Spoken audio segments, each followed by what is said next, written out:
In other news, the political party ActionSA is fielding Dr Nasiphi Moya as a candidate for its proposed position of deputy mayor in the city of Tshwane. The party says the city needs an efficient co-governance system. Newzroom Afrika's Ziniko Mhlaba has more. The city of Tshwane is exploring the idea of two executives at the mayor's office, and that's the introduction of the executive deputy mayor. And of course, ActionSA has fielded its candidate, Dr Nasiphi Moya, who will have that responsibility of ensuring that she's the first person to respond to service delivery in some regions which have been mired by service delivery protests in and around the city. But what is she bringing on the table? Let's find out from her. Dr Nasiphi, thank you very much for your time, ma'am. A huge responsibility, but you are getting into a city that has its own problems. Your chairperson spoke about service delivery when it comes to water issues, but many other problems. Why does ActionSA believe that an introduction of a deputy mayor is going to solve those problems? Thank you, and thank you for the opportunity. I think the first thing is to understand the intention for the creation of this position. This position is created with the principle of co-governing in mind. So we co-govern within our coalition, which means the mayor must delegate some of the responsibilities, so it's a teamwork.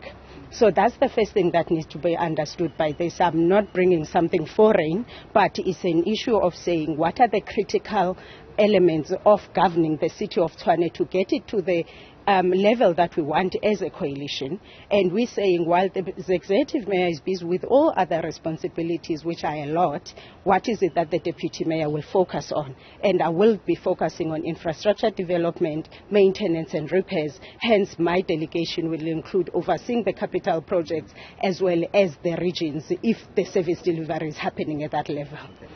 So, sorry to cut you, Doctor, but opposition parties such as the FF have come out gun blazing, saying that this is just, a view or a strategy of introducing a position for ActionSA, not necessarily in the interest of the people on the ground, but they also talk about the cost of introduction of a deputy mayor. How do you respond to that? Isn't that maybe to some extent true?